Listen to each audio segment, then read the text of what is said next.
शिक्षित थे, तभी वो कहते थे कि अपने बच्चों को शिक्षा दे। और उनका मानना था कि जो भगवान अपने मंदिर का दिया नहीं जला सकता, वो आपके जीवन में कभी उजाला नहीं ला सकता। अगर उजाला आ भी गया तो वो केवल शिक्षा के द्वारा ही आएगा। और गार्टियो बाबा पाखंडियों के विरोधी थे। और मैं आपको एक बात और बताना चाहता हूँ कि अगर एक बाप शराबी होगा तो ये नहीं चाहेगा कि उसका बेटा शराबी बने, पर एक माँ पाखंडी होगी तो ये चाहेगी कि उसका पूरा परिवार पाखंडी बन जाए। इसलिए मैं आपसे अनुरोध करता हूँ कि ये पूजा पाठ में कुछ नहीं रखा, आप अपने हमारे महापुरुषों के लिए धन्यवाद। और मैं एक और बात बताना चाहता हूँ कि अभी जो हमारी माता बहनें सोचती हैं कि 1000 2000 की साड़ियाँ पहननी है, महंगे गहने पहनने हैं, अगर आप अभी 100 रुपए की साड़ी पहन के अपने बच्चों को शिक्षा दे दें, जब आपके बच्चे बड़े हो जाएंगे, उनकी सरकारी नौकरी लग जाएगी, तो जब आप 10-10 हजार की साड़ियाँ पहनेंगे ना, तो आपको कोई रोक नहीं सकता। और मैं आपको एक बात और बताना चाहता हूँ कि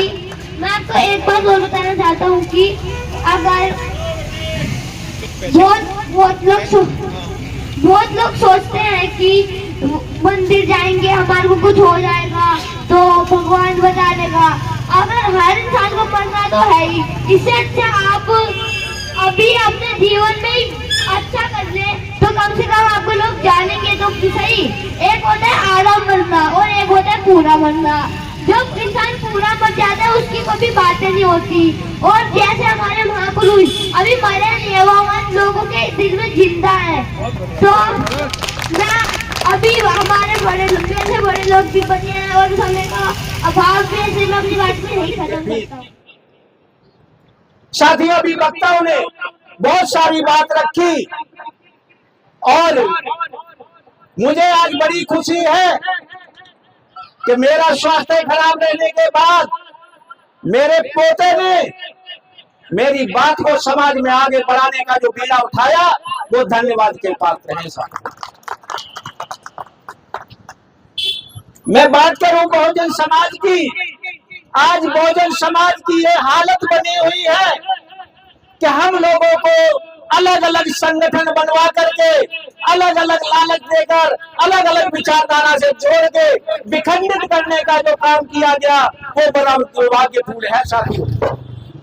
दूसरी पार्टियों के लोग हम लोगों को सिर्फ जैसे सब्जी में तेज पत्ते का महत्व होता है, तेज पत्ता सब्जी में डाला तो जाता है लेकिन खाया नहीं जाता साथियों, उसको चूस के बाहर फेंकने का काम किया जाता है। यही हाल हमारे बहुजन समाज का सभी राजनीतिक दलों ने लगा रखा है साथियों। हमें अपनी पहचान दिखानी है तो मैं आप लोगों से अनुरोध करना चाहता हूं कि अपने अपने संगठनों से ऊपर उठ करके, अपनी अपनी पार्टियों से ऊपर उठ के एक बहुजन समाज का एक मंच, एक झंडा बनाने के लिए आप तैयार हो और तभी आपकी सरकारें बनेंगी।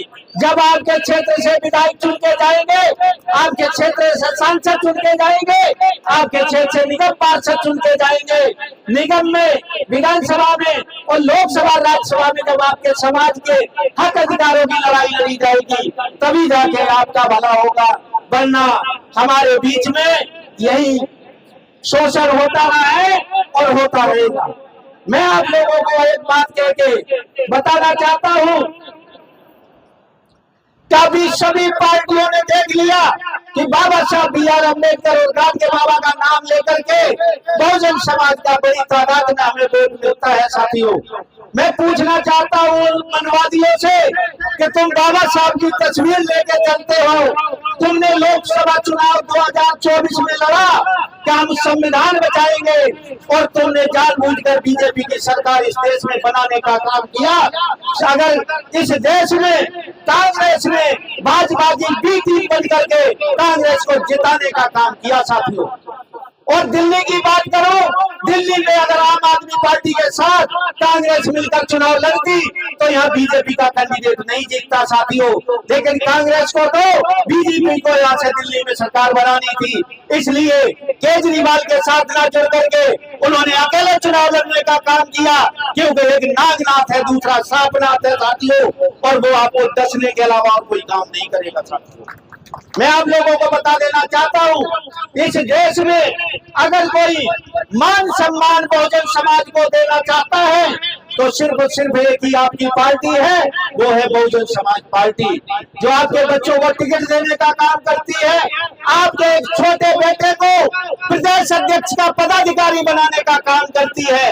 ये दूसरी पार्टियां हमें सिर्फ दरी बिछाने की जिम्मेदारी देती हैं, हमें चटाई बिछाने की जिम्मेदारी देती हैं, कभी मंच पे चलने का अवसर प्रदान नहीं करती साथियों।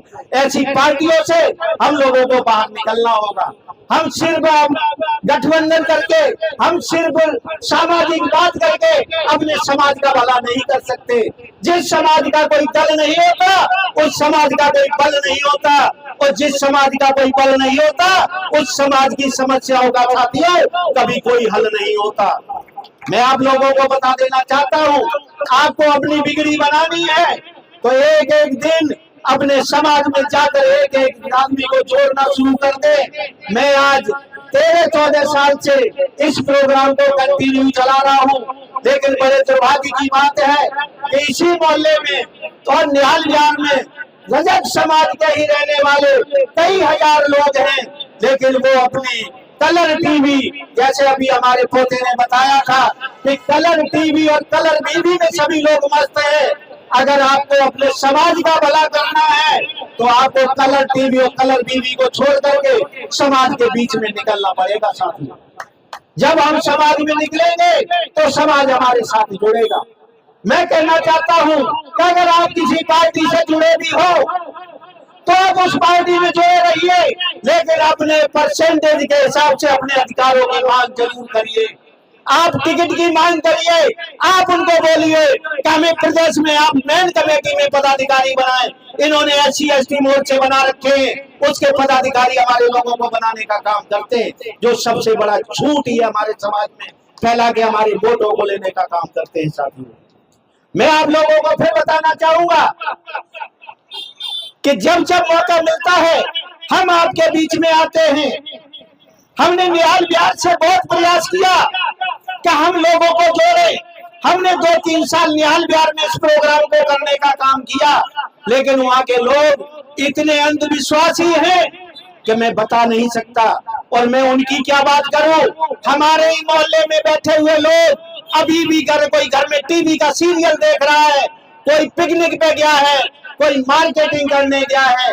अरे 365 दिन तो तुम्हारे होते हैं, एक दिन अपने महापुरुष के नाम पे आप कुर्बान नहीं कर सकते तो आप कभी समाज का भला नहीं कर सकते सारा दिन आप करिए जो मर्जी करिए 1 साल तक, लेकिन जब भी बाबा साहब अम्बेडकर की जयंती आए, जब भी गाडगे बाबा की जयंती आए, जब भी ज्योतिराव फूले की जयंती आए, जब भी छत्रपति साहू जी महाराज की जयंती आए, आप 1 रुपए से लेकर के जो आपकी गुंजाइश है, आने वाले जो भी आपके समाज से भी आपके पास आते हैं उनको निराश ना लौटाए। और अगर आपके पास पैसा नहीं भी है तो आप उसका मनोबल ना तोड़ें, उसकी पीठ थपथपा कर कह दे कि बेटा तुम बहुत अच्छा काम कर रहे हो, लगे रहिए, अब की बार हम आपके साथ हो जाएंगे, उसका मनोबल बढ़ेगा साथियों। हमारी तबीयत कई दिन से खराब है, इसलिए मैं ज्यादा समय नहीं लूंगा और हमने कुछ वक्ताओं को बाहर से बुलाया हुआ है, मैं सारा समय उनको देना चाहता हूं। एक बात के साथ अपनी बात खत्म करूंगा कि मेरा सभी बहुजन समाज के SC, ST, OBC और माइनॉरिटी के लोगों से हाथ जोड़कर अपील है कि आप किसी जाति धर्म के चक्कर में पड़कर आपसी मतभेद न पैदा करें। हम सब भाई भाई हैं, जिसके अंदर मानवता है वो इंसान है, और जिसके अंदर जातिवाद है वो इंसान नहीं, एक जानवर के समान है। ऐसे लोगों से हमें होशियार रहने की जरूरत है। मैं एक बात फिर अपने बीच में आए खास करके कुंवरपाल दिवाकर जी से अनुरोध करना चाहूंगा कि आप निहाल विहार में काम करते हैं, आप निहाल विहार के लोगों को, जो मानवतावादी सोच के लोग हैं, उनको जोड़ने का काम करें, शायद वो आपके साथ जुड़ जाएंगे। हमारे से हो सकता है उनको कोई प्रॉब्लम रही हो। हमारी पुत्रवधू ने इस वार्ड से चुनाव लड़ा, टिकट इस दम पर लेकर आया था कि 2,500-3 हजार वोट हमारे रजक समाज के निहाल बिहार बाग में रहते हैं। लेकिन जब रिजल्ट आया 2,500 में से जब 847 वोट हमारी पुत्रवधू के निकले, तो हमें इस बात का दुख नहीं था कि हमारी पुत्रवधू चुनाव हार गई है। मुझे दुख इस बात का था कि आखिर हमारे समाज का वोट किसको दिया गया, जो आपके बाबा साहब की मूर्तियां तोड़ने का काम करते हैं, जो आपके रविदास मंदिर को तोड़ने का काम करते हैं। हमारे समाज के लोग उन लोगों की वोट देकर के उनकी सरकार बनाने का काम करते हैं। ये बात बहुत ही शर्मनाक है साथियों।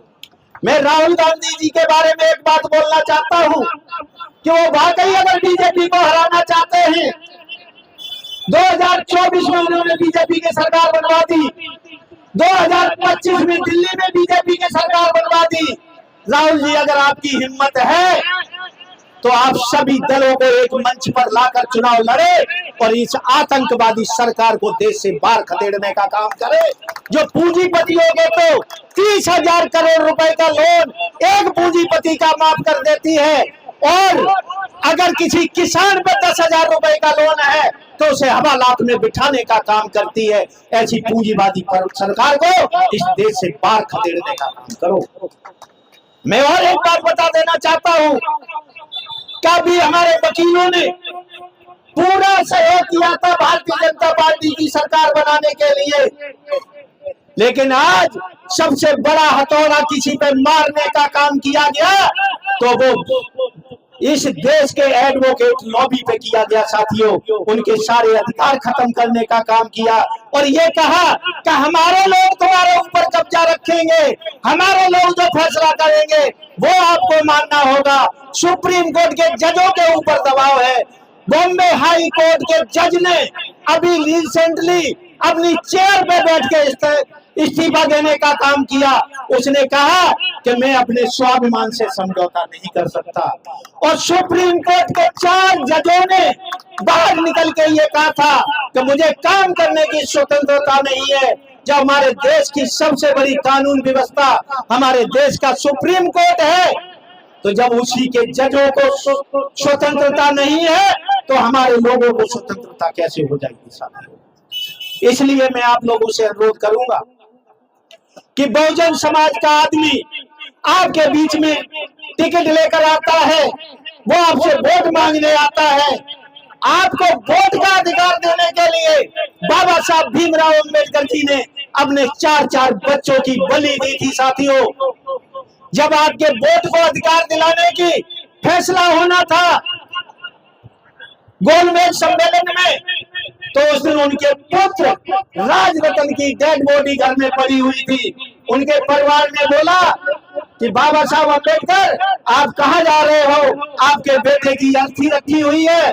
बाबा साहब ने अपने सीने पे पत्थर रख के बोला कि साथियों, ये तो डेड बॉडी हमारा परिवार संभाल लेगा, मैं एक वोट एक बेटे के लिए हम करोड़ों बेटों की कुर्बानी नहीं दे सकते। आज अगर हम वहां मीटिंग में नहीं पहुंचे तो हमारे समाज को कभी वोट का अधिकार नहीं मिलेगा। लेकिन दुर्भाग्य की बात है कि इतनी मेहनत और कुर्बानी देने के बाद जो आपको वोट का अधिकार मिला वो आपने 500 रुपए में बेचना शुरू कर दिया, आपने एक पौवा दारू में बेचना शुरू कर दिया। अरे बुद्धि विवेक से काम लो साथियों। आपका जब तक राजा नहीं बनेगा, जिस समाज का राजा नहीं होता वो समाज कभी ताजा नहीं होता साथियों। और मैं आह्वान करता हूं बहुजन समाज से कि अगर तुम्हारा जमीन जिंदा है तो कैलाश माथुर के कंधे से कंधा मिला करके बहुजन समाज पार्टी को मजबूत करना आज से ही शुरू कर दो। आपकी बिगड़ी हुई बन जाएगी साथियों। इस देश में अगर सम्मान मिलेगा तो नीले झंडे के तले मिलेगा।